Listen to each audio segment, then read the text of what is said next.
Assalamualaikum warahmatullahi wabarakatuh. Perkenalkan, nama saya Devi Aprilia. Saya dari jurusan Psikologi Kampus Cikarang semester 2. Saya akan merangkum dua artikel yang saya baca. Yang pertama ada perubahan sosial dan perubahan sosial dalam psikologi.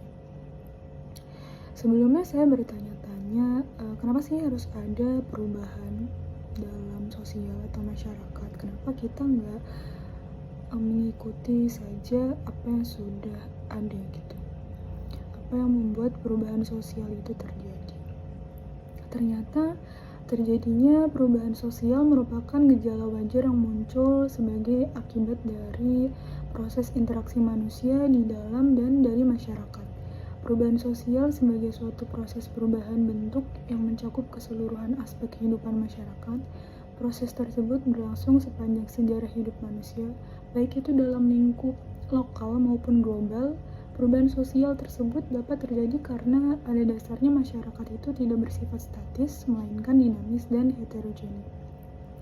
Itu menurut Syarifuddin Djordi pada tahun 2012. Jadi bisa disimpulkan perubahan itu pasti akan selalu terjadi karena masyarakat atau individu itu bersifat dinamis, dimana akan selalu berubah-ubah.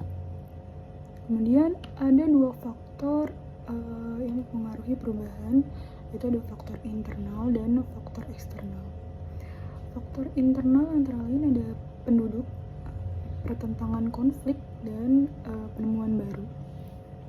Penduduk, contohnya seperti perubahan jumlah penduduk. Kita ambil aja Jepang.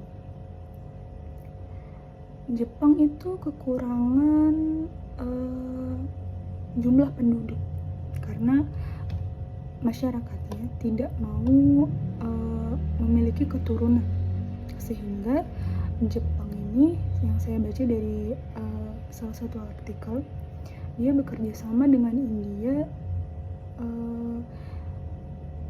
di beberapa sektor seperti ekonomi, teknologi, semikonduktor, pertahanan, dan termasuk pertukaran sumber daya manusia.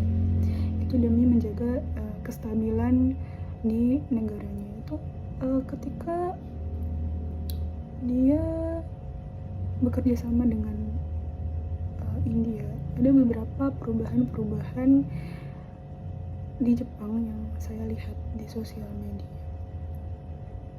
karena terjadinya kerjasama tersebut.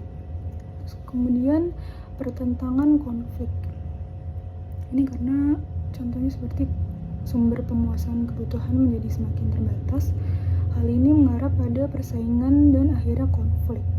Ketika konflik muncul dalam masyarakat, terjadi frustasi dan kecemasan sosial, sehingga pada saat itu individu sangat mudah dipengaruhi oleh hal-hal baru. Seperti kemarin Selat Hormuz ditutup, itu sumber daya bensin kita itu kan terbatas. Kemudian masyarakat disuruh beralih berangkat sekolah atau berangkat kerja itu jalan atau naik sepeda. Itu salah satu contoh perubahan akibat konflik. Kemudian penemuan baru ya seperti listrik, televisi, komputer itu mempengaruhi perilaku manusia. Kalau saya tarik dari saya dulu sekolah, sosial media itu tidak seperti sekarang. Saya dulu hanya punya Facebook dan itu pun jarang sekali saya buka. Beda dengan sekarang gitu, kayak dikit-dikit scroll itu saya sangat merasakan perubahan dari penemuan-penemuan baru. Kemudian ada faktor eksternal, itu ada lingkungan, peperangan, pengaruh budaya lain. Lingkungan alam itu contohnya seperti kebetulan saya dari keluarga yang bertani. Itu kalau musim kemarau biasanya para petani-petani itu menanam tanaman yang lebih kuat pada musim kemarau seperti cabai. Itu sangat kuat, dan semangka ya biasanya. Kemudian ada peperangan, ya seperti yang kita tahu kemarin itu ada perang antara Amerika atau Israel dengan Iran, dan tidak lupa juga dengan Palestina, itu sangat-sangat berpengaruh. Kemudian ada pengaruh budaya lain, itu contohnya seperti budaya Korea di Indonesia. Dulu kita bilang terima kasih, udah terima kasih aja, cuman sekarang ada bahasa lain seperti gomawo atau terima kasih. Kemudian ada juga yang baju kebaya dikolaborasikan dengan hanbok Korea. Itu bagus dan lucu, cuman ada beberapa yang berpendapat negatif atas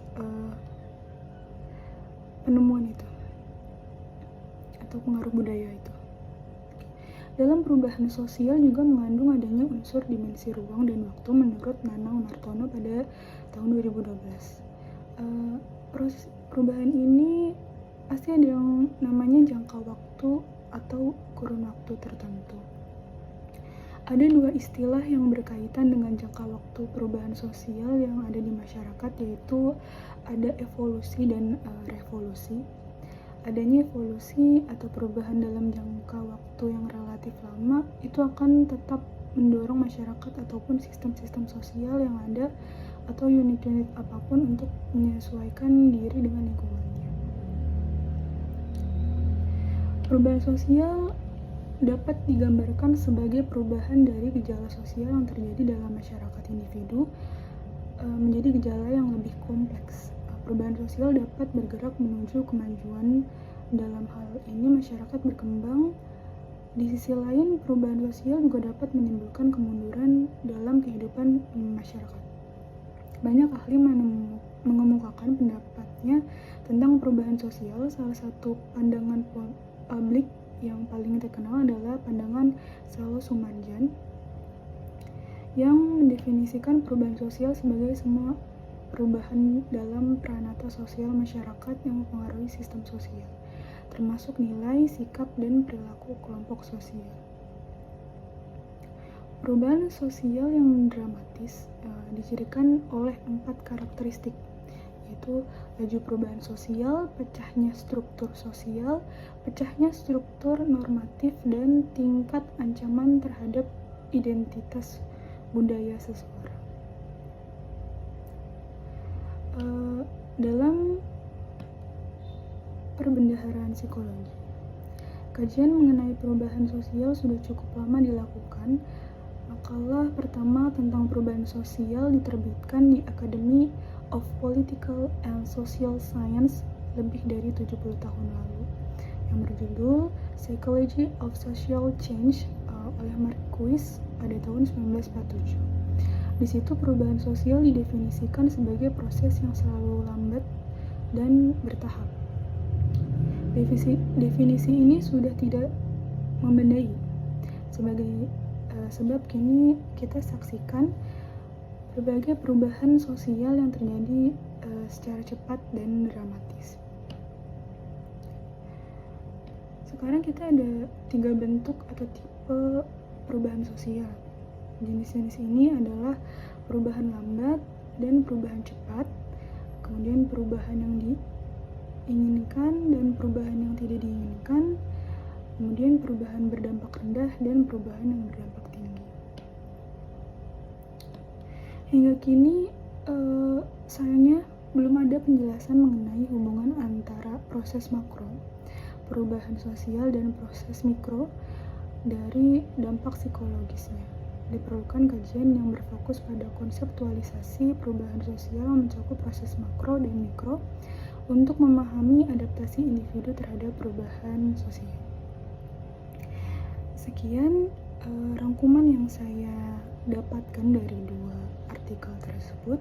Mohon maaf jika ada salah kata dan pengucapan. Terima kasih. Assalamualaikum warahmatullahi wabarakatuh.